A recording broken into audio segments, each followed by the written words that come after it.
శ్రోతలకు స్వాగతం. ఈరోజు వినిపించబోతున్న నవల సుస్మిత, రచన కృష్ణకుమారి గారు. అత్తయ్య అన్న పిలుపుకి మజ్జిగ చేస్తున్న రుక్మిణి వెనక్కు తిరిగి చూసి, నువ్వటే సుస్మిత, ఈ మధ్య బొత్తిగా రావటం లేదు, ఏమిటి, ఇంట్లో అంతా బాగున్నారా, మీ నాన్న ఆరోగ్యం ఎలా ఉంది అంటూ ప్రశ్నల వర్షం కురిపించింది మేనకోడలి మీద. అబ్బబ్బా, ఎండలో వచ్చిన దాన్ని కూర్చోవనటం, కాసిని మంచినీళ్ళు ఇవ్వటం ఏం లేదా అంది చిరుకోపంగా సుస్మిత. కూర్చోమని చెప్పటానికే ఇదేమన్నా పరాయి చోట అంది చనువుగా రుక్మిణి. సరే, నువ్వు చెప్పకపోయినా కూర్చుంటాను. మా ఇంట్లోని వారందరూ క్షేమం. ముందు మీ తమ్ముడు, తరువాత మా నాన్నగారు అయినటువంటి చలపతిరావు గారి ఆరోగ్యం బాగానే ఉంది. పోతే నాకు 4 రోజుల నుంచి కాలేజీలో క్లాస్ టెస్టులు జరుగుతుండటం వలన రావటం లేదు. నిన్నటితో పరీక్షలు పూర్తి అయిపోయినాయి. ఈరోజు నా పుట్టినరోజు, అందుకని వచ్చాను. చాలా ఈ జవాబులు నీ ప్రశ్నలకి అని ఏకధాటిగా చెప్పింది సుస్మిత నవ్వుతూ. ఓసిని, ఎంత గడుగ్గాయదానివే అంది రుక్మిణి. పీట వాల్చుకొని కూర్చుంటూ మేనత్త చేతిలోని కవ్వం అందుకుంది చనువుగా మజ్జిగ చేయటానికి. మజ్జిగ పని పూర్తయిందిలే, మళ్ళీ నువ్వు చేయి చేసుకోమాకు అంది అక్కడి నుంచి లేస్తున్న రుక్మిణి. ఇదిగో మీకు క్యారియర్ ఇవ్వమంది అమ్మ. బాస్కెట్లోని స్టీల్ క్యారియర్ తీసి బయట పెట్టింది. ఇప్పుడు ఎందుకే ఇవన్నీ అంది మందలింపుగా రుక్మిణి. అవేం నాకు తెలియవు. వచ్చి మీ తమ్ముడిని అడుగు, మా అమ్మ ఎక్కడ తక్కువ పెడుతుందోనని పక్కన కూర్చొని మరీ పెట్టించారు. ఏం ప్రేమ అక్కయ్య అంటే అంది నవ్వుతూ. సరేలే, పెద్దయ్యాక కానీ తెలియవు మీకు ఈ ప్రేమలు, వాటి విలువలు. శ్రీధరం కూడా అలాగే అంటాడు అస్తమానం. బావ లేడా అత్తయ్య అంది సుస్మిత నలుమూలలా చూస్తూ. చాలా ఆలస్యంగా అడిగావే పిల్ల, ఎప్పుడూ అడగవలసిన మాట, ఆ సంగతే మర్చిపోయాను. వాడింకా లేవనే లేదు. ఆదివారం వస్తే చాలు, 10 గంటలు దాటాకే వాడు మంచం దిగేది. కాస్త లేపిరా తల్లి. దానికోసమే రెడీగా ఉన్న సుస్మిత శ్రీధరం గది వైపు వెళ్ళింది. పైనుంచి కింది దాకా ముసుగు బిడాయించి పడుకున్నాడు శ్రీధరం. బావా బావా అని 2 సార్లు పిలిచింది. లేచే సూచనలు ఎక్కడా కనపడటం లేదు. అటు నుంచి ఇటు కదిపింది, ఫలితం శూన్యం. ఏయ్ సోమరిపోతూ, కుంభకర్ణ బావా అని బిగ్గరగా అరిచింది. ఇలా కాదని దుప్పటి తొలగించి గ్లాస్లో నీళ్లు ముఖాన చిలకరించింది. ఏమిటమ్మా, ఆదివారం కూడా పడుకోనియవు ఆవలిస్తూ బద్ధకంగా లేచిన శ్రీధరం ఎదురుగా సుస్మిత కనబడటంతో ఆశ్చర్యంగా చూశాడు. ఏమిటి మహాతల్లి, ఇంత ఉదయమే రాజకుమారిలా మెరిసిపోతూ వచ్చావు, కారణమేమిటి అన్నాడు ఒళ్ళు విరుచుకుంటూ. ఇది ఉదయమా? ఇప్పుడు టైం ఎంతైందో తెలుసా? 10 గంటలకి తెల్లవారే నీలాంటి బద్ధకస్తులకి ఇది ఉదయం అనుకుంటాను.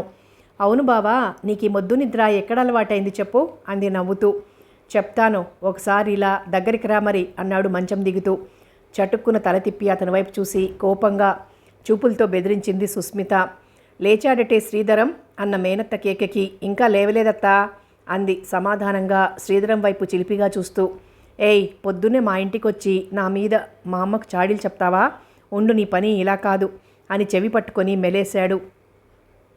అబ్బా వదులు బాబు, చూడు ఎంత మొద్దువేళ్ళో, ముదురు దొండకాయలాగా అంది నెప్పితో చెవి విడిపించుకుంటూ. నావి ముదురు దొండకాయలా, తమరివి లేత బెండకాయలేం పాపం అన్నాడు శ్రీధరం. కరెక్ట్గా చెప్పావు అంది చెవి విడిపించుకొని. బ్రష్ మీద పేస్ట్ వేసుకుంటూ, ఇవాళ పొద్దున్నే నీ మేనకోడలు మన ఇంటి మీదకి దండయాత్ర చేసిందేమిటమ్మా అన్నాడు శ్రీధరం. ఇవాళ సుస్మిత పుట్టినరోజుగా అంది రుక్మిణి.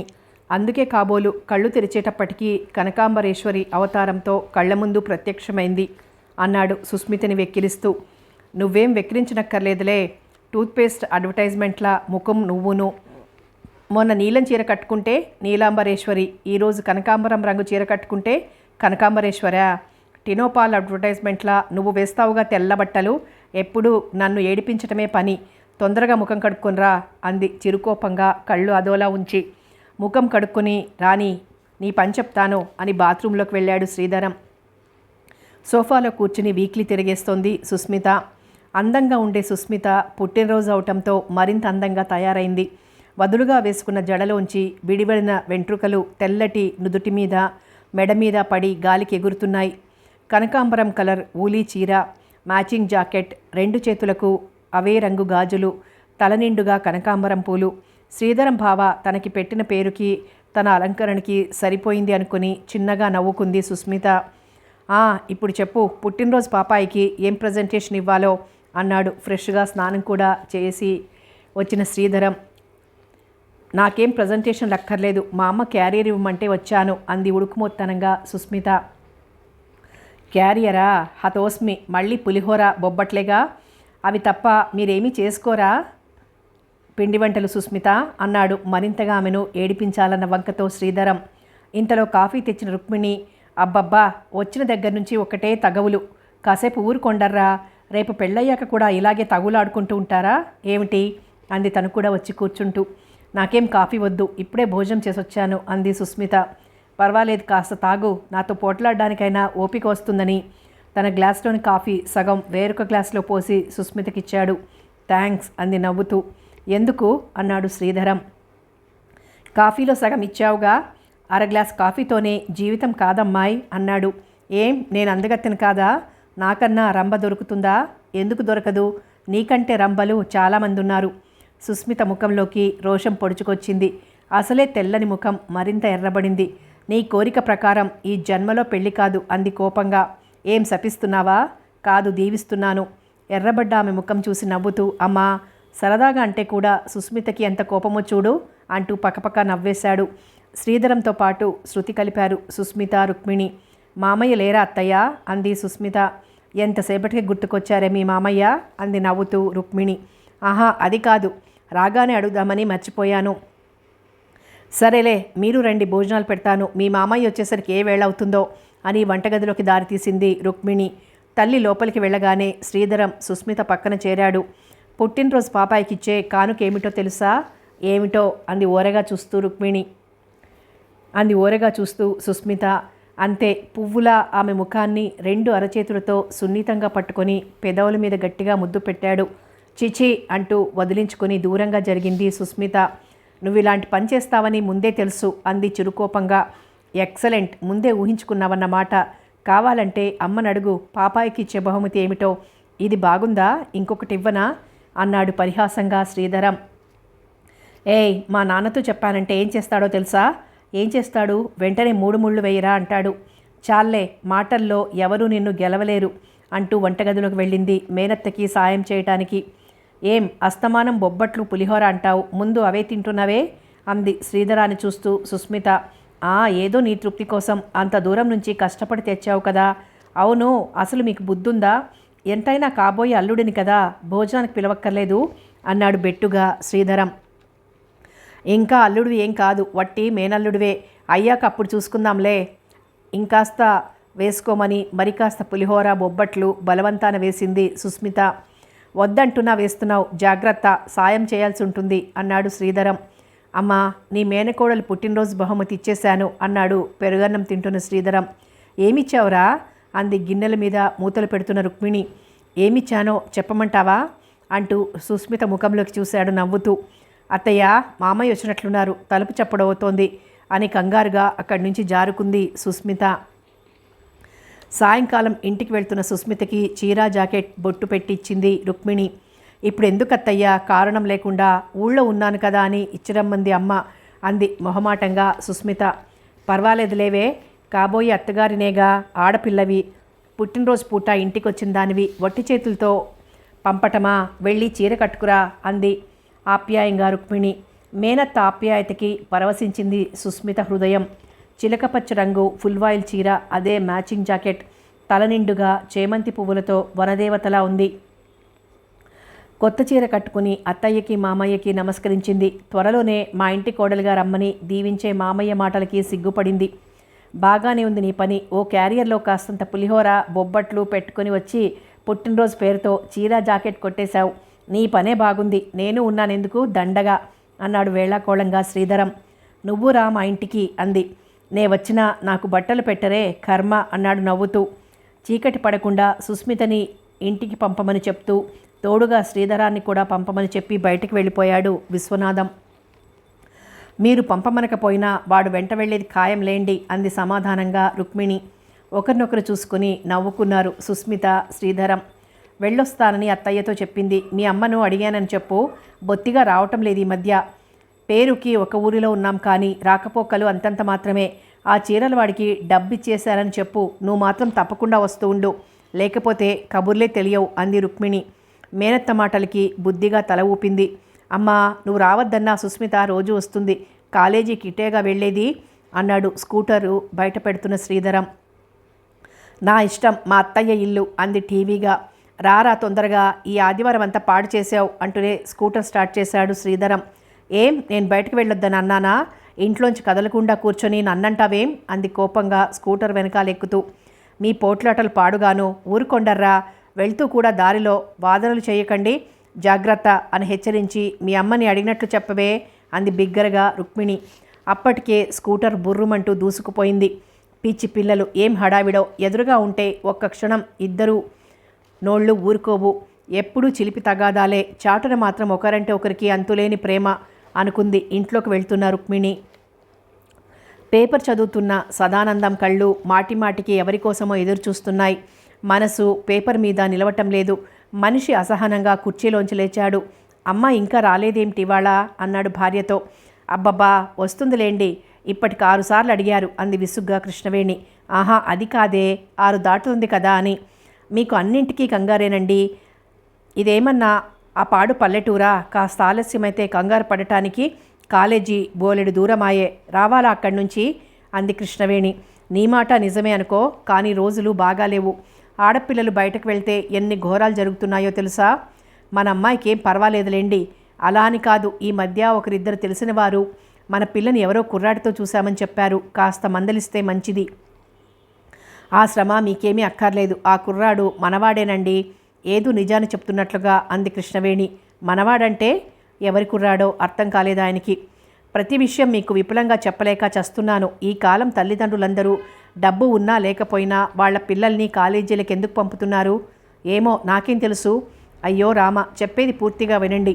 కాస్త ఎర్రగా బుర్రగా ఉన్నవాడిని చూసి వలలో వేసుకుంటే సరి, ఆ తరువాత ప్రేమ దోమ అంటూ పెద్దవాళ్ల మాట వినకుండా పెళ్ళిళ్ళు చేసుకుంటారుగా, అందుకని మనమ్మాయిని కూడా. ఆయన మాట పూర్తి కాకుండానే మళ్ళీ అందుకుంది కృష్ణవేణి. మన అమ్మాయి ఎంత తెలివిగలదో చూసారా? వేలు విడిచిన మా తమ్ముడి కొడుకు శేషగిరి ఇది చదివే కాలేజీలోనే చదువుతున్నాడట. ఒక్కడే పిల్లాడు, లంకంత ఇల్లు, లక్షల కొద్దీ ఆస్తి. అందుకని వాడితో స్నేహం మొదలుపెట్టమని నేనే చెప్పాను. మనకి వరుణ్ణి వెతికే బాధ తప్పుతుంది. ఏమో కృష్ణవేణి, నాకు నమ్మకం కుదరడం లేదు. మీకు ఒకనాడు నమ్మకం కుదిరింది కనుకనా ఈరోజు కుదరడానికి అని భర్త మాటల్ని తీసిపారేసింది కృష్ణవేణి. ఎందుకొచ్చిన గొడవలు ఇవన్నీ? శుభ్రంగా మా రుక్మిణి కొడుకు శ్రీధరానికి ఇచ్చి చేస్తే నయం. బుద్ధిమంతుడు అయిన సంబంధం. చాలేండి, ఇప్పుడు అంటే అన్నారు కానీ మళ్ళీ ఆ ప్రసక్తి నా దగ్గర తేకండి. ఆ ముష్టి సంబంధానికి ఇచ్చి నా పిల్ల గొంతు కొయ్యమంటారా? దానికన్నా ఏ హుసేన్ సాగర్లను పడేయటం మంచిది. నా బొందిలో ప్రాణం ఉండగా నేను ఒప్పుకోను. డంకా మీద దెబ్బ కొట్టినట్లుగా చెప్పింది కృష్ణవేణి. భార్య మొండితనానికి మనసులోనే విసుక్కున్నాడు సదానందం. ఇంతలో కాలేజీ నుంచి కూతురు రావటంతో ఆ ప్రసంగం అంతటితో ఆగిపోయింది. ఏమ్మా, ఈరోజు ఇంత ఆలస్యమైందేం?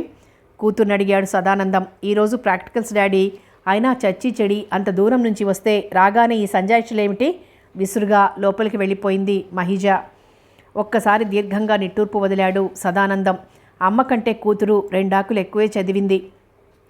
ఐతంపూడిలో రామబ్రహ్మం గారంటే మోతుబరి ఆసామి. 4 ఇళ్ల సావిడి లాంటి పెద్ద ఇల్లు, ఇంటి నిండా కళకళలాడే మనుషులతో ఎంతో హడావిడిగా ఉండేది ఆయన దివాణం. ఆయన పెద్ద కొడుకు సదానందం, తరువాత 2 ఆడపిల్లలు యశోద, రుక్మిణి, చివరివాడు చలపతి.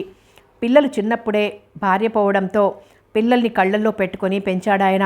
ఆ గారాబంతోనే చదువు సంధ్య లేకుండా ఆకతాయిగా తయారయ్యాడు పెద్ద కొడుకు సదానందం. తన తండ్రి పేరు కలవాడవటంతో సదానందాన్ని దండించేందుకు ఆయనకు మనస్కరించేది కాదు. దాంతో సదానందం అల్లరి పెరిగి వయసు వచ్చేసరికి చెడు లక్షణాలు వృద్ధి అయినాయి. ఇక కొడుకు ఆగడాలు భరించలేక పక్క ఊరి మునసబు కూతురు కృష్ణవేణితో పెళ్లి జరిపించాడు. భార్య వస్తే అయినా జులాయితనం తగ్గుతుందనే ఆశతో. కృష్ణవేణి వచ్చాక కొంప మరింత నరకంగా తయారైంది. అత్తింట్లో సరుకులన్నీ పుట్టింటికి సరఫరా చేసేది. అయినదానికి కానిదానికి తగాదాలు. కృష్ణవేణి దుడుకు స్వభావంతో నోటికి వచ్చిన మాటల్లా అనేది. పరిస్థితులు గమనించిన రామబ్రహ్మం గారు స్కూల్ ఫైనల్ చదివిన యశోదకి మంచి ఉద్యోగస్తుడైన పట్నం సంబంధం ఖాయం చేసి మాధవరావుకిచ్చి పెళ్లి చేశాడు. యశోద అదృష్టమా అన్నట్లు పెళ్ళైన 16 రోజుల పండగ కాకుండానే కలకత్తాకు ప్రమోషన్ మీద ట్రాన్స్ఫర్ అయింది మాధవరావుకు. వెంటనే భార్యతో సహా వెళ్ళిపోయాడతను. రెండవ కొడుకు చలపతి తండ్రికి వ్యవసాయ విషయాల్లో సాయంగా ఉండేవాడు. చదవటం రాయడం నేర్చుకున్నాడు. తండ్రి ప్రాపకంతో మంచి వ్యవహారకర్తగా తయారయ్యాడు. పట్నం మోజులో పడిన కృష్ణవేణి సదానందాన్ని ఒప్పించి పట్న కాపురానికి తయారు చేసింది. సదానందం కూడా ఇది ఒకందుకు మంచిదేలే అనుకున్నాడు. పట్నంలో అయితే వెరైటీ దొరుకుతుందని అతని ఆశ. బాధ్యతంతా చిన్నవాడైన చలపతి మీద అప్పగించి పెద్ద కొడుకు పట్నం వెళ్ళడానికి ససేమిరా ఒప్పుకోలేదు రాంబ్రహ్మం గారు. దాంతో ఇంట్లో గొడవలు మరింత ఎక్కువైనాయి. బయట పులిలాగా ఉండే సదానందం భార్య దగ్గర పిల్లిలా తయారయ్యాడు. రెండవ పిల్ల రుక్మిణి పెళ్లి కూడా చేశారు రాంబ్రహ్మం గారు. ఆ పిల్లది పట్నం కాపురం అవటంతో కృష్ణవేణి పోరు మరింత ఎక్కువైంది. కోడలి సాధింపులకైతేనేం పెద్దతనం మనసులో మనోవ్యాధి చేత కానీ మంచం పట్టాడు రాంబ్రహ్మం గారు. దీంతో రెక్కలు వచ్చినట్లయింది సదానందానికి. కళ్ళాల దగ్గరే ధాన్యం కొలిపించుకుని తన వంతు అమ్మేసి డబ్బు తెచ్చి భార్య చేతిలో పోసేవాడు. చలపతి పెళ్లి కూడా జరిగితే చూడాలని ముసలాయన పట్టుబట్టడంతో చలపతి పెళ్లి వరలక్ష్మితో జరిగిపోయింది. పెద్ద పిల్ల యశోద ఎప్పుడన్నా 4-3 ఏళ్లకి చుట్టపు చూపుగా పుట్టింటికొచ్చేది. ఆమెకు ఒక మగపిల్లవాడు. పెట్టుపోతల విషయాలన్నీ చలపతే చూసుకునేవాడు. పెద్ద కొడుకు ప్రవర్తన నచ్చకపోవటంతో రాంబ్రహ్మం గారు ఆస్తి పంపకాలు జరిపారు. ఆ సమయంలోనే తొలిసారిగా రుక్మిణి మగబిడ్డను ప్రసవించింది. పెద్ద వదిన గారి గయ్యాళితనం ముందు మరదలు వరలక్ష్మి సౌమ్యత అంటే ఎంతో ఇష్టం రుక్మిణికి. ఆ కారణంగానే వరలక్ష్మి అంటే ఎంతో అభిమానంగా ఉండేది. రుక్మిణి కన్నా 3 నెలలకి ఆడపిల్లను ప్రసవించింది కృష్ణవేణి. ఎప్పుడన్నా నవ్వుతూ అన్న కూతురన్న అభిమానంతో మా కోడలని రుక్మిణి అనగానే చిటపటలాడేది కృష్ణవేణి. సదానందానికి ఆనందం కలిగించిన భార్య కళ్ళెర చేయగానే నోరు మెదిపేవాడు కాదు. ఉన్నట్లుండి రాంబ్రహ్మం గారు తనువు చాలించారు. ఒక్కసారిగా స్వేచ్ఛ వచ్చినట్లయింది సదానందానికి. తండ్రి శ్రాద్ధకర్మల అనంతరం పట్నం కాపురానికి తరలిపోయాడు భార్య హితబోధల వల్ల. తనవంతు పొలం కూడా తమ్ముడు చలపతికి అప్పగించాడు. సూక్ష్మ దృష్టిగల చలపతి ఆలోచించాడు. పల్లెలో కాపురానికే ఎంతైనా చాలని అన్నగారికి పట్నం కాపురమైతే చెప్పక్కర్లేదు. అందుకే పొలం ఇల్లు బేరం పెట్టేద్దామనుకున్నాడు. అనుకోవటం ఏమిటి, అమల్లో పెట్టేశారు. వచ్చిన డబ్బు చెరొక సగం పంచుకున్నారు. పరాయి ఇంటికి పోయిన రుక్మిణి యశోదలు ఈ విషయంలో ఏమీ కల్పించుకోలేదు. ఇల్లు పొలం అయితే అమ్మారు, కానీ తండ్రి గుర్తుగా వాటిని ఉంచుకోవాలని చలపతికి ఉన్న తనది శ్రమ, అన్నగారిది ఖర్చు అని ఆ ఊహను మానుకున్నాడు. తర్వాత తన పరిస్థితి ఏమిటా అన్న ఆలోచన రాకపోలేదు. అప్పుడే బావ విశ్వనాథం సహాయంతో తన వంతు డబ్బుతో పట్నంలో ఒక డాబా ఇల్లు కొన్నాడు. ప్లీడర్ దగ్గర గుమాస్తాగా చేరాడు. ఒకే ఊరిలో ఉండే రుక్మిణి చలపతుల మధ్య అక్కా తమ్ముళ్ల ప్రేమ మరింత ఇనుమడించింది. గడిచిపోయే కాలంలో చలపతి 3 బిడ్డలకి తండ్రయ్యాడు. పెద్ద పిల్ల సుస్మిత, రెండవది మణి, మూడవవాడు రాంబాబు.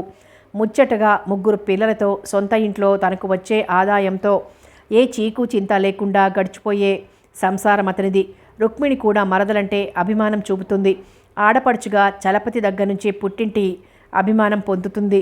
సదానందానికి చలపతికి రాకపోకలు తక్కువ. కదిలే కాలంలో ఎన్నో మార్పులు జరుగుతాయి. చలపతి కూతురు సుస్మిత ఇప్పుడు BA చదువుతోంది. తరువాత పిల్లలు హైస్కూల్ చదువుకొచ్చారు. రుక్మిణి కొడుకు శ్రీధరం డిగ్రీ క్లాస్ పాస్ అయి గవర్నమెంట్ ఉద్యోగం చేస్తున్నాడు. సుస్మిత శ్రీధరంల మధ్య బావా మరదళ్ల ప్రేమ చిగురిస్తోంది.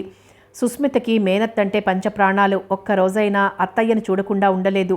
అందుకనే రోజు కాలేజీకి వెళ్ళేటప్పుడో వచ్చేటప్పుడో అత్తయ్య యోగక్షేమాలు విచారించి మరీ వెళ్తుంది.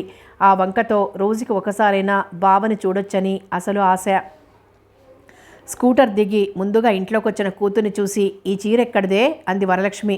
అత్తయ్య ఇచ్చిందమ్మా, వద్దంటే వినకుండా. ఏరా శ్రీధరం, అప్పుడే ఆఫీస్ నుంచి వచ్చేసావే, రారా, అమ్మ నాన్న బాగున్నారా? ఆప్యాయంగా ఆహ్వానించాడు మేనల్లుడిని చలపతి. ఈరోజు ఆదివారం కదూ మామయ్య, ఆఫీస్ లేదు, సుస్మితని దింపుదామని వచ్చాను అన్నాడు కూర్చుంటూ శ్రీధరం. ఏమయ్యా అల్లుడు, కులాసానా? మీ అమ్మ బాగున్నారా అని కుశల ప్రశ్నలు వేసింది వరలక్ష్మి. పకపక నవ్వింది సుస్మిత. ఎందుకే అలా నవ్వుతావు కారణం లేకుండా? కోప్పడింది వరలక్ష్మి కూతుర్ని. లేకపోతే ఏమిటమ్మా, అరిగిపోయిన రికార్డులాగా నాన్న ఇంతకుముందు అవే ప్రశ్నలు అడిగారు, మళ్ళీ నువ్వు అవేనా అంది నవ్వుతూ. చాలే సంబడం, మరీ తయారవుతున్నావు నువ్వు, టిఫిన్ తీసుకోవయ్యా అంది వరలక్ష్మి. 2 ప్లేట్ల నిండా కారం బూందీ మైసూర్ పాక్ తెచ్చిపెట్టింది. అబ్బే వద్దత్తయ్యా, ఇప్పుడే కాఫీ టిఫిన్ తీసుకుని వచ్చాం కదూ సుస్మిత అన్నాడు సుస్మిత వైపు చూసి. పర్వాలేదులే బావా, తిను, ఇవి బొబ్బట్లు పులిహోర కాదులే, వెరైటీగా ఉందిగా అంది వస్తున్న నవ్వు ఆపుకుంటూ. కారణం తను తినలేనని సుస్మితకి దండం పెడుతున్నాడు శ్రీధరం. తినరా అల్లుడు, కారం బూందీ బాగుంది అన్నాడు చలపతి 2 బూందీ పలుకులు తీసి నోట్లో వేసుకుంటూ. మీకు కావాలంటే నేను తెచ్చిపెడతాను, కానీ అవలా ఉంచండి అంది వరలక్ష్మి. ఇంతలో మణి రాంబాబు వచ్చి మమ్మల్ని స్కూటర్ మీద తిప్పు బావా అని వేధిస్తున్నారు శ్రీధరంని. వాళ్ళని 2 కేకలు వేసి నువ్వు తినవయ్యా శ్రీధరం అంది మంచినీళ్లు తెచ్చిన వరలక్ష్మి. లేదత్తయ్యా, నా మాట నమ్ము, కడుపు ఫుల్ లోడుగా ఉంది అన్నాడు లోపల సుస్మితని తిట్టుకుంటూ. సరే పోనీలేవే, అంతగా చెప్తుంటే బలవంతం ఎందుకు, వదిలేయి అని ప్లేటు తన ముందుకు లాక్కున్నాడు చలపతి. మేనమామ వైపు మెచ్చుకోలుగా చూశాడు శ్రీధరం. సరే అంతగా చెప్తున్నావు కాబట్టి వదులుతున్నాను, రాత్రికి మాత్రం భోజనం చేసి వెళ్ళవలసిందే అంది ఖరారుగా వరలక్ష్మి. మీ అత్తయ్య చెప్పింది కరెక్ట్ అల్లుడు అన్నాడు చలపతి. మళ్ళీ ఇరకాటంలో పడ్డట్లయింది శ్రీధరం పరిస్థితి. ముందు కాదన్నా మామయ్య కూడా 1కి 2 సార్లు చెప్పటంతో శ్రీధరానికి ఒప్పుకోక తప్పలేదు. ఒంటరిగా ఉన్నప్పుడు ఎంతో హుషారుగా ఉండే శ్రీధరం సుస్మిత వాళ్ళ ఇంటి దగ్గర మాత్రం ఎంతో సిగ్గుతో వంకరలు తిరిగిపోతాడు. తల్లి వంటగదిలోకి, తండ్రి బయటికి వెళ్ళటం చూసి ఏం బావా నీరసపడిపోయావు, కాఫీ తెచ్చేదా అంది సుస్మిత. ఏయ్ మొద్దు, ఇలారా, మనం టిఫిన్ తిన్నామని చెప్పమంటే చెప్పవేం, పైగా నవ్వొకటి మొహానికి అన్నాడు కోపంగా. మధ్యాహ్నం అల్లుడు గారికి మర్యాదలు చేయలేదు, కాబోయే అల్లుడికి భోజనం పెట్టలేదని అన్నావుగా, ఈ పూట చూడు మా మర్యాదలు అంది టీవీగా సుస్మిత మెడలోని చైన్ చూపుడు వేలికేసి తిప్పుతూ. సుస్మిత రెక్కపట్టి దగ్గరకు గుంజి ఏదో సరదాగా అంటే నిజమనుకున్నావా, నాకు సిగ్గని నీకు తెలియదు అన్నాడు. నా స్వహస్తాలతో వడ్డిస్తాను, ఏం సిగ్గుపడవు అంది. నయం గోరుముద్దలు తినిపిస్తానన్నావు కాదు అన్నాడు వెక్కిరింతగా. అంత కోరికగా ఉంటే అలాగే, కానీ ఇప్పుడు కాదు అంది. మరెప్పుడు అన్నాడు చిలిపిగా నవ్వుతూ. చీపో, నీకు తెలియదేమిటి అంది సిగ్గుగా. సుస్మిత ప్లీజ్ అన్నాడు తను ఇంటికి వెడతాను అన్నట్లుగా. లాభం లేదు బావా, చిక్కిపోయావు మా ఇంట్లో, ఈ పూట మా విందు స్వీకరించవలసిందే అంది తప్పదన్నట్లుగా. ఇదేం కర్మరా బాబు, ఏం ఉదయం నుంచి నన్ను ఎంతగా ఏడ్పించావో జ్ఞాపకం తెచ్చుకో, అందుకు నీకు ఇదే శిక్ష. అల్లుడి బెట్టంతా ఇప్పుడే చూపిస్తున్నావు, కాస్త దాచుకో పెళ్లినాటికి అంది కిలకిలా నవ్వుతూ. లోపల నుంచి తల్లి పిలవటంతో వస్తా బావా అని లోపలికి పరిగెత్తింది. నెత్తిన చేతులు పెట్టుకొని సోఫాలో కూలబడ్డాడు శ్రీధరం నీరసంగా. పరాయి చోట భోజనం చెయ్యాలంటే ప్రాణాంతకం అతనికి. తల్లి ఎన్నిసార్లు మందలించినా తన వైఖరి మాత్రం మార్చుకోలేదు శ్రీధరం. మళ్ళీ పిల్లలిద్దరూ వచ్చి గొడవ చేయటంతో వాళ్ళని స్కూటర్ మీద తిప్పటానికి వెళ్ళాడు శ్రీధరం. రాత్రి 8 గంటలకు ఇంటికి వచ్చిన శ్రీధరం మేనమామ తన కోసమే ఎదురుచూస్తూ కూర్చున్నాడని తెలుసుకుని మరీ సిగ్గుపడిపోయాడు. సారీ మామయ్య, ఆలస్యమైంది అన్నాడు అభిమానంగా. పర్వాలేదులేరా, ఎంతైందని అన్నాడు చలపతి. నాన్న, మిమ్మల్ని బావ ఎంత దూరం తీసుకువెళ్ళాడో తెలుసా, దారిలో ఐస్ క్రీమ్ కూడా కొన్నాడు ఉత్సాహంగా చెప్తున్నారు పిల్లలిద్దరూ. డైనింగ్ టేబుల్ మీద ఐటమ్స్ చూసి ఆశ్చర్యపోయాడు శ్రీధరం. బంగాళాదుంప వేపుడు, సాంబారు, అప్పడాలు, వడియాలు, కొబ్బరి చట్నీ, పకోడీ, సగ్గుబియ్యం పాయసం. నా కోసం శ్రమ తీసుకుని ఇప్పుడు ఇవన్నీ ఎందుకత్తయ్యా అన్నాడు సిగ్గుగా. ఎవరైనా భోజనానికి వస్తే ఎలాగయ్యా, ఉత్తి భోజనం పెడతామా అంది వడ్డిస్తున్న వరలక్ష్మి. నేనేమన్నా కొత్తవాడినా అన్నాడు. ఆ తిండి చూస్తే కొత్తవాడి తిండిలాగానే ఉంది. రోజూ ఇంతేనా, లేక మా ఇంట్లోనే అలా తింటున్నావా? ఇదేమన్నా పరాయి చోట సిగ్గుపడటానికి? నీ మేనమామ ఇంట్లో నీకు సిగ్గేమిటయ్యా, తిను తిను అని మరిన్ని పకోడీలు వేసింది వరలక్ష్మి. బావకి పకోడీలు చాలా ఇష్టం కదూ బావా, అందుకే అత్తయ్య ఎప్పుడు పకోడీలే చేస్తుంది అంది ఓరగా చూస్తున్న సుస్మిత. సుస్మిత చేతి మీద గిల్లాడు శ్రీధరం కొరకొరా చూస్తూ. బాబోయ్ అంది బిగ్గరగా సుస్మిత. ఏమిటన్నట్లుగా అంతా ఒక్కసారి సుస్మిత వైపు చూశారు. కారం మండిపోతోంది అంది చెయ్యి దాచుకుంటూ. ఏమిటే కారమా, పకోడీలు నువ్వే చేశావుగా, కాస్త పాయసం తాగు అంది వరలక్ష్మి తేవటానికి లోపలికి వెళ్తూ. సుస్మిత కారం తినటం ఆరోగ్యం కాదు, ముందు ఈ పాయసం తాగమని బలవంతాన సుస్మిత కంచంలో వంచాడు శ్రీధరం. సుస్మిత వద్దన్నా వినకుండా. సుస్మిత కోపంగా చూసింది. కుదిరిందా తిక్క, లేకపోతే నాకు పకోడీలు ఇష్టమా అన్నట్టు చూశాడు శ్రీధరం. తన కంచంలోని పకోడీలు కూడా చటుక్కున తనే సుస్మిత కంచంలో తేలిగ్గా వేసేసి ఊపిరి పీల్చుకున్నాడు. వంచిన తల ఎత్తకుండా తింటున్న చలపతి క్రీగంట ఇద్దరిని చూసి మనసులోనే నవ్వుకున్నాడు. మొహమాటంతోనే ఎలాగో భోజనం పూర్తి చేశాడు శ్రీధరం. కాసేపు కబుర్ల అనంతరం సెలవు తీసుకుని వెళ్ళాడు. శ్రీధరానికి మరీ సిగ్గండి, రేపు పెళ్ళైతే ఎలాగో ఏమో, ఇద్దరి జంట కన్నుల పండువగా ఉంది, మళ్ళీ ఎవరు శ్రీధరాన్ని ఎగరేసుకొని పోకుండా ఆ 3 ముళ్ళు వేయిస్తే మంచిది అంది వరలక్ష్మి. పిచ్చిదానా, మా అక్కయ్య మాట తప్పే మనిషి కాదులే, నీకా భయం ఏమక్కర్లేదు అన్నాడు చలపతి. అది కాదండి, ఆ మధ్య వాళ్ళ బావగారి కూతురు మహాలక్ష్మిని ఇద్దామనుకుంటున్నారని మీరేగా చెప్పారు, అందుకని. వాడి హోదా ముందు మా అక్కయ్య హోదా ఎంత? వాడి దృష్టి శ్రీధరం మీద ఉన్నా మా వదిన పడనీయదు, నాకు ఆ సంగతి బాగా తెలుసు. పైగా శ్రీధరం కూడా మన సుస్మిత అంటే ఇష్టం చూపిస్తున్నాడు. ఈ మాటలు ఈ మధ్యనే పుట్టాయి, అవి గాలికి మన దగ్గరకు వచ్చాయి, నీకు ఆ బెంగేం వద్దు. తల్లిదండ్రుల మాటలు వింటున్న సుస్మిత ఉలిక్కిపడింది. ఈ మహాలక్ష్మి ఒకతే మధ్యలో నాకన్నా అందంగా ఉంటుందేమో, అయినా శ్రీధరం బావకి తనంటే పంచప్రాణాలు. అసలు పెదనాన్న కూతురు ఈ ఊరు వచ్చినప్పుడు కదా శ్రీధరం ఊహల్లోనే నిద్రల్లోకి జారుకుంది సుస్మిత. పట్నం కాపురం పెట్టగానే విలాస జీవితం సాగించాలనుకున్న సదానందం కోరికలకి అడ్డుగోడలా నిలిచింది భార్య. ముందుగానే డబ్బు తన పేర మార్చుకుని ఇల్లు కూడా తన పేరున ఉంచుకుంది. పెత్తనమంతా ఆమెది. పెట్టింది తిని ఇచ్చే డబ్బులతో అవసరాలు గడుపుకునే పరిస్థితి ఏర్పడింది సదానందానికి. పట్నం జీవితం పైన మోజు పెంచుకున్నది కృష్ణవేణి. బస్తీ రాగానే తన కట్టుబొట్టు మార్చుకుంది. మహిజకు పూర్తిగా స్వేచ్ఛనిచ్చింది. ఆ స్వేచ్ఛ ఆడపిల్ల పతనావస్థకు తొలిమెట్టని ఊహించలేదా తల్లి? మహాలక్ష్మి అని పెట్టిన అత్తగారి పేరు తొలగించి మహిజ అని నామకరణం చేసింది. తల్లి గారాబంతో అహంకారిగా తయారైన మహిజకు బాబాయ్ కూతురు సుస్మితన్న, మేనత్త కొడుకు శ్రీధరమన్న చెప్పరాని అలర్జీ. కుడితిలో పడ్డ ఎలుకలా తయారైన సదానందం పరిస్థితులకు బానిసై స్తబ్దుగా తయారయ్యాడు. భార్యే అతని మాట లెక్క చేయనప్పుడు కూతురు లక్ష్య పెట్టదు అనటం అతిశయోక్తి కాదేమో. మధ్యాహ్నం 1 గంట అయింది. గ్రౌండ్ అంతా అబ్బాయిలతో నిండిపోయింది. కొందరు అమ్మాయిలు చెట్ల కింద కూర్చుని తమ తమ క్యారియర్స్ విప్పుకొని భోజనాలు చేస్తున్నారు. వీళ్ళందరికీ దూరంగా అబ్బాయిల గ్రూప్ ఉంది. వచ్చిపోయే వారిని ఏదో రకంగా కామెంట్స్ చేసి మరీ పంపుతున్నారు కొందరు అల్లరి అబ్బాయిలు. ఫ్రెండ్స్ అందరి మధ్య కూర్చున్న మహిజ తన క్యారియర్ విప్పబోతుండగా ప్యూన్ వచ్చి మహిజ చేతిలో చీటీ ఉంచాడు. చదువుకున్న ఆమె వెంటనే క్యారియర్ మూసేసి హాస్టల్ రూముల వైపు నడిచింది. ఏముంది ఆ చీటీలో అంది ఒక అమ్మాయి. ఏమో ఎవరికి తెలుసు అంది రెండో అమ్మాయి. ఇంకేముంది, ఆ హీరో గారి లవ్ లెటర్ అయి ఉండొచ్చు అంది ఒక ఆమె. నువ్వెలా కనిపెట్టావే అంది 2 జడల అమ్మాయి. ఇందులో కనిపెట్టేదేముందే, మహిజ సంగతి ఎవరికి తెలియదు? అవును, ఫైనల్ ఇయర్ బీకామ్ చదువుతున్న చంద్రం లేడు, అతను రాసుండొచ్చు అంది మళ్ళీ మొదటమ్మాయి. అవును, బీకామ్ చదువుతున్న చంద్రానికి బీఏ చదివే మహిజతో పరిచయం ఎలా ఏర్పడిందో నాకు అనుమానమే. ఎలాగో చెప్పమంటావా ఆశగా అంది. చెప్పవే ఆతృతగా అడిగింది. ఓ 10 పైసలిచ్చి సోది అడుగు, తెలుస్తుంది. అమ్మాయిలంతా పకపకా నవ్వారు. అబ్బా, ఈరోజు కొత్తేముంది, చంద్రంతో మహిజ తిరగటం అందరికీ తెలిసిన విషయమే అంది చిరాగ్గా మరొక పిల్ల. అంత పేదవాడు ఈ మహారాణికి ఎలా నచ్చాడే? మనిషి బాగుంటాడుగా, కాకపోతే పేదవాడు కనుక పక్కన స్నేహితులున్నారుగా, డ్రెస్సులు వేస్తాడు, డబ్బులు ఖర్చు పెడతాడు, వాళ్ల స్కూటర్స్ మీద తిప్పుతాడు. ఇంతలో బెల్ వినిపించడంతో అంతా కలిసి క్లాసులకి బయలుదేరారు. మహిజ చంద్రం ఎక్కిన స్కూటర్ మెయిన్లోని ప్రభాత్ థియేటర్ వైపు దూసుకుపోయింది. స్కూటర్ పార్క్ చేసిన చంద్రం టికెట్లు తెచ్చాడు. మహిజ అతనితో హాల్లోకి నడిచింది.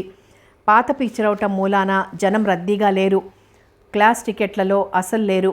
అప్పుడే ట్రయల్ పార్టు అయింది. చీకటితో కూర్చున్న వారిద్దరికీ తమ తోటిదే ప్రపంచంగా ఉంది. అసలు వాళ్ళు సినిమా చూడటానికి వస్తే కదా ప్రేమ సింహాసనాన్ని అధిష్ఠించిన దేవతల్లాగా దేనికోసమో తపన, ఏదో పొందాలని తాపత్రయం. చంద్ర చెవిలో సన్నగా చెప్పే మాటలు వింటున్న మహిజ పూర్తిగా అతని భుజం మీద ఒరిగిపోయి ఏదో తెలియని తన్మయావస్థలో ఉంది. ఆ సినిమా హాలు కన్నా మరే స్థలమో వారికి అనువుగా లేదేమో. మధ్యాహ్నం పూట కాలేజీకి గుడ్ బై చెప్పి ఇలా రావటం కొత్త, కానీ మహిజ చంద్రంతో షికార్లకి బాగా అలవాటు పడిపోయింది. తండ్రంటే భయం లేని మహిజకు తల్లి ఇచ్చే డబ్బు, స్వేచ్ఛ ఆమెను ఈ పరిస్థితికి దిగజార్చడానికి ఉపయోగపడింది. సినిమా అనంతరం హోటల్లో కాఫీ టిఫిన్లు ముగించుకొని విడవలేక ఇద్దరు విడిపోయారు. అలసిపోయి 7 గంటలకి ఇల్లు చేరిన కూతుర్ని చూస్తే ప్రాణం తల్లి కృష్ణవేణమ్మకు. కష్టపడి కూతురు చదువుతోందని ఆవిడ తాపత్రయం. అదనంగా క్లాసులు పెడుతున్నారని, ఇలాగే మరో 10 రోజుల పాటు ప్రాక్టికల్స్ ఉంటాయని ముందుగానే తల్లికి ఉంచింది మహిజ. ఓనమాలు కూడా చదవని కృష్ణవేణమ్మకు కూతురు ఎంత చెబితే అంత. అలవాటుగా కాలేజీ నుంచి అత్తయ్య గారింటికి వచ్చింది సుస్మిత. అప్పుడే ఆఫీస్ నుంచి వచ్చిన శ్రీధరం సుస్మిత చేతికి లెటర్ ఇస్తూ, మీ అక్కయ్య వస్తోందట అన్నాడు. ఏమిటి, మహాలక్ష్మి వస్తోందా? ఆతృతగా అడిగింది రుక్మిణి. ఉత్తరం చదవటం ముగించిన సుస్మిత ముఖంలో రంగులు మారాయి. ఆవిడగారు వస్తుందట, స్టేషన్కి శ్రీధరాన్ని పంపమని రాశారు పెదనాన్నగారు. దానికి తోడు రుక్మిణత్తయ్య ఉత్సాహం చూసి మరింత చిరాకనిపించింది. ఎప్పుడొస్తుందే సుస్మిత అని అడిగింది. 10వ తారీఖట అంది ముభావంగా సుస్మిత. ఏం సుస్మిత, మహిజ వస్తోంది అనగానే పాపం నీరసపడిపోయావేం? నీకు కాంపిటీషన్గా వస్తోందని బాధ అన్నాడు శ్రీధరం వేళాకోళంగా.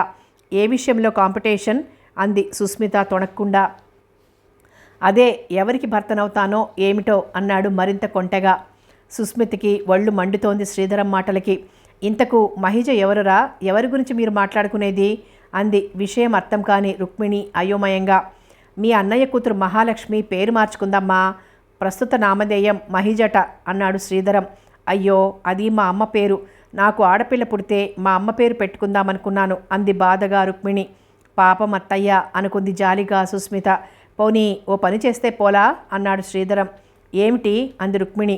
మహాలక్ష్మి రావని నాకు పెట్టాల్సింది అన్నాడు సీరియస్గా చెంపన చెయ్యానించుకుని.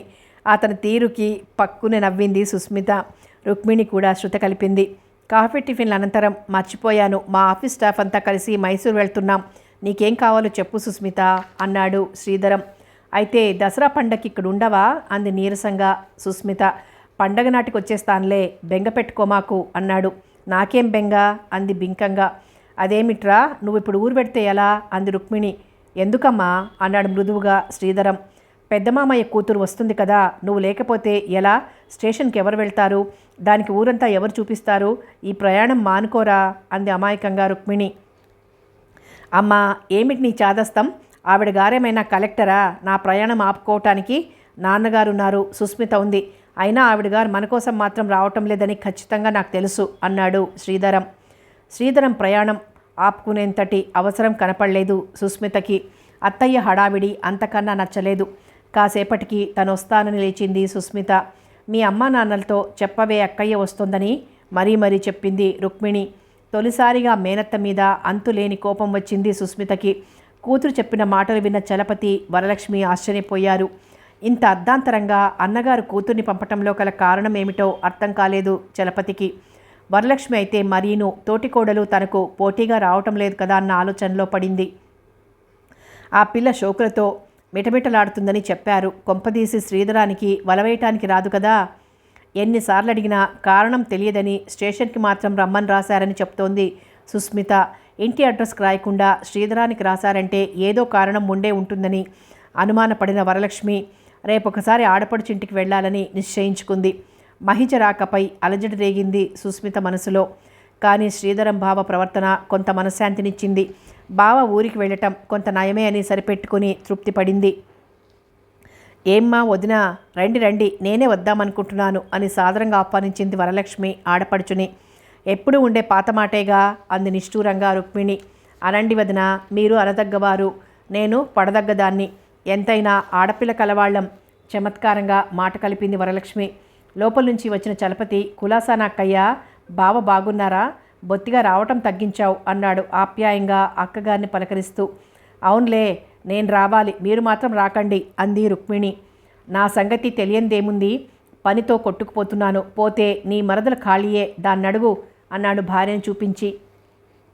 రాకూడదని ఏముంది వదిన, కాకపోతే సుస్మిత రోజు కబుర్లు చెప్తూ ఉంటుందిగా, అది తప్ప వేరే కారణం ఏమీ లేదు అంది వరలక్ష్మి. చాలాసేపు ఆప్యాయంగా ఎన్నెన్నో సంగతులు మాట్లాడుకున్నారు అక్క తమ్ముళ్ళు. మాటల మధ్యలో మహిజ వస్తుందని తెలిపింది రుక్మిణి. భార్యాభర్తలు విని ఊరుకున్నారు. మళ్ళీ రుక్మిణి అంది, శ్రీధరం ఊరు వెళ్ళాడు, సుస్మితని పంపరా తమ్ముడు. అది ఉన్న 4 రోజులు ఇద్దరూ కలిసుంటారు. ఆడపిల్లలు నట్టింట తిరుగుతుంటే నాకు చూడాలని ఉందని పంపమని మరీ అడిగింది తమ్ముడిని. అక్కగారి మాటలకి ఎదురు చెప్పలేని చలపతి సరేనన్నాడు. ఆడపడుచుకు మర్యాదలు చేసింది వరలక్ష్మి. వీధి చివరిదాకా వచ్చి అక్కగారిని రిక్షా ఎక్కించి డబ్బులు కూడా ఇచ్చి మరీ పంపాడు చలపతి. విశ్వనాథం, సుస్మిత కలిసి స్టేషన్కి వచ్చారు. ఏమ్మా సుస్మిత, మహిజను ఎప్పుడైనా చూసావా అన్నారు ఆయన నవ్వుతూ. ఎప్పుడో చిన్నప్పుడు చూశాను మామయ్య, సరిగ్గా గుర్తులేదు. ఎప్పుడైనా వస్తే కదా ఎలా ఉందో తెలియడానికి అంది మెల్లగా. అంతేనమ్మా, అంతే అన్నాడు విశ్వనాథం. ట్రైన్ ప్లాట్ఫామ్ మీదకి ఎంటర్ అవటం చూసిన సుస్మిత మనసులో ఏదో కంగారు మొదలైంది. హడావిడిగా ఆ చివరి నుండి ఈ చివరి వరకు చూశారు. ఎక్కడ వచ్చినట్లు లేదు మహిజ. రాలేదమ్మా, మీ అత్తయ్య మన ప్రాణం తీసింది, నిద్రైనా పోనీయకుండా అన్నాడు విశ్వనాథం. సుస్మిత మనసు ఉసూరుమంది. ఏదో నిస్సత్తువ ఆవహించినట్లయింది. ఎందుకలా అయిందో ఆమెకే తెలియదు. స్టేషన్ బయటికి వచ్చేస్తున్న వారిద్దరికీ అంకుల్ అని వినబట్టంతో వెనక్కి తిరిగి చూశారు. బెల్బాటం ప్యాంటు, షర్టు, మెడలో ఒంటిపేట చైను, హై హీల్స్ షూస్, చిన్న ముడి, కళ్లకు కూలింగ్ గ్లాసెస్, పచ్చని శరీర ఛాయతో చూసేవారికి దబ్బపండులా ఉన్న అబ్బాయి ఆకారం. సుస్మిత అర్థం కాక తెల్లబోయింది. అరే నువ్వా మహిజా? నేను అసలు గుర్తుపట్టలేదు, ఇంకా రాలేదేమో అనుకున్నాను. అప్పుడు నేను చూసినప్పుడు అవును, లంగా ఓణిలో ఉన్నాను. ఫ్యాషన్స్ మారిపోవటం లేదు, అందుకని ఈ డ్రెస్లో ఉన్నాను అంది గర్వంగా. మీ బాబాయ్ కూతురు సుస్మిత బిఏ చదువుతోందని పరిచయం చేశాడు విశ్వనాథం. నమస్కారం చేసింది మర్యాదగా సుస్మిత. ఎగాదిగా ఓసారి చూసి మాట్లాడకుండా ఊరుకుంది మహిజ. ముగ్గురూ కలిసి ఇంటికొచ్చారు. అన్నగారిని వదినగారిని గురించి వివరంగా అడిగింది రుక్మిణి. మహిజ సమాధానం చెప్పే తీరులో ఏదో అతిశయం కనిపించింది. వచ్చిన 5 నిమిషాలలోనే రుక్మిణికి చిరాకనిపించింది. ఆ డ్రెస్ ఏమిటి మగపిల్లాడిలాగా, సుస్మితలా చక్కగా చీర కట్టుకోకూడదు అనుకుంది. వదిన లక్షణాలు పూర్తిగా పుణికిపుచ్చుకుందని గ్రహించింది రుక్మిణి. విశ్వనాథానికి కూడా సుస్మితకి మహిజకు మధ్య చాలా తేడా కనిపించింది. అణకువగా ఆడపిల్ల లక్షణాలన్నింటితో చక్కగా చీరలలో నిర్మలంగా కనబడుతుంది చూసేవారికి సుస్మిత. వచ్చిన దగ్గర నుంచి హడావిడిగా తమ ఊరి గొప్పలు చెప్తూ ఆడమగ తేడా లేకుండా వెర్రిగా అలంకరించుకునే మహిజను చూస్తుంటే ఏమిటోగా ఉందాయనికి. ఆ మాటే భార్య దగ్గర వ్యక్తం చేశాడు. పెదనాన్న కూతురు అక్కైన మహిజతో మాట్లాడాలంటే ఏదో సంకోచంగా ఉంది సుస్మితకి. మునుపైతే మేనత్త ఇంట్లో హాయిగా తిరిగేది, ఇప్పుడు ఏదో గిల్టీగా ఫీల్ అవుతోంది. సాయంకాలం చలపతి వచ్చాడు. మహిజల లాగు చొక్కాలతో తిరుగుతుంటే ప్రాణం చచ్చిపోయినట్లుగా ఉంది రుక్మిణికి. ఎక్కడ ఆడలక్షణాలు లేవు అనుకున్నాడు చలపతి. మర్యాదకు ఒకసారి రమ్మని చెప్పి కాసేపు విశ్వనాథంతో మాట్లాడి వెళ్ళిపోయాడు. చుట్టుపక్కల వారందరూ ఏ ఊరు నుంచి వచ్చింది, చీరలు కట్టదా అని రకరకాల ప్రశ్నలతో విసిగిస్తున్నారు. వాళ్ళలా అడగటం చూసి మరింత పోజులిస్తోంది మహిజ. సుస్మిత పరిస్థితి మరీ ముళ్ళ మీద ఉన్నట్లుగా ఉంది. ఎప్పుడు ఇంటికి వెళ్దామా అనిపిస్తోంది. శ్రీధరం బావ తొందరగా వస్తే బాగుండునో అని 1-2 సార్లు అత్తయ్యతో అంది. మంచం దగ్గరికి బెడ్ కాఫీ అందించటం దగ్గర నుంచి బాత్రూంలో స్నానం కోసం నీళ్లు పెట్టడం వరకు మేనత్త చేస్తుంటే చూడలేని సుస్మిత ఆ పనులన్నీ తను అందుకుంది. మహిజ వచ్చినప్పటి నుంచి మేనత్త కూడా ముభావంగా ఉండటం తప్ప పెద్దగా మాటలేమీ మాట్లాడలేదు. అసలు విషయం విశ్వనాథానికి చెప్పింది. ఎవరో ఫ్రెండ్ పెళ్ళట, అందుకని వచ్చానని. అసలు హోటల్లోనే దిగుదాము అనుకున్నానని, నాన్నగారు బలవంతాన ఇక్కడ దిగానని చెప్పిందట. విశ్వనాథం చెప్పిన మాటలకి విస్తుపోయింది రుక్మిణి. సుస్మితకి మహిజకు మధ్య ఎంత తేడా అత్తయ్య అత్తయ్య అని ఒక్క క్షణం కూడా వదలదు పిచ్చిపిల్ల సుస్మిత అనుకుంది. మ్యాక్సీలతోనూ మినిస్టర్లతోనూ మినీ స్కర్టులతోనూ ఇంట్లో తిరుగుతుంటే చూడలేక నీకు చీరలు లేవటే అమ్మాయి అంది అనుమానంగా. ఎందుకు లేవు, మా అమ్మ ఇవే కట్టుకోమంది అంది. ఏం పెంపకాలో ఏం పిల్లలో అనుకుంది రుక్మిణి భారంగా. కథ కొనసాగుతుంది.